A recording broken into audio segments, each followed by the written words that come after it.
Most backend developers hear the terms synchronous and asynchronous very early in their careers. They sound simple at first, but in practice, they are often misunderstood. In this video, we'll slow things down. We won't chase definitions. Instead, we'll look at how backend systems actually behave when requests flow through them.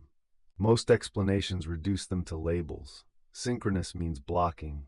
Asynchronous means non-blocking. That sounds clear, but it hides what really matters, where the system waits and what happens while it waits. First, synchronous code is slow. Second, asynchronous code is fast. Third, using async automatically improves performance. These assumptions feel intuitive, but intuition is not how backend systems behave under load. It means the current execution flow waits until an operation completes. When a thread makes a blocking call, it pauses.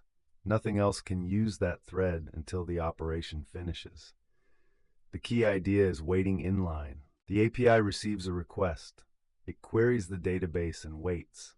Then it calls an external service and waits again. The control flow is simple. The code is easy to reason about. But while the system waits, the thread is occupied and unavailable. The system still does the same work. The same database queries happen. The same network calls occur. The difference is that the thread does not wait inline. Instead, the system is notified when the operation completes. The request starts. The system initiates an I/O operation. Then it steps aside. When the result is ready, execution resumes through a callback, promise, or event. The work didn't disappear.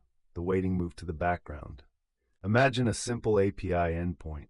It receives a request, queries a database, and then calls an external service before responding. This is a very common pattern in production systems. The API receives the request, then it talks to the database, then it calls an external service. This flow is the same in both synchronous and asynchronous systems. What changes is how the system waits at each step. The thread waits on the database, then it waits on the external service. The thread is blocked the entire time. In the asynchronous version, the I/O starts, the thread is freed, execution resumes later when results are ready. Same steps, different waiting strategy. Because threads are not stuck waiting, the system can handle more concurrent requests with fewer threads. This matters most when requests are I/O heavy, latency comes from networks or databases. Async helps systems scale under load. Database queries still take the same time. Network latency does not disappear. CPU-heavy work is not magically optimized. Async changes throughput, not raw speed. Another is confusing async with parallelism. Async manages waiting, parallelism manages computation. Async also adds complexity. Harder debugging, more complex control flow, steeper learning curves, CPU-bound workloads, simple internal services, small systems where clarity matters more than scale.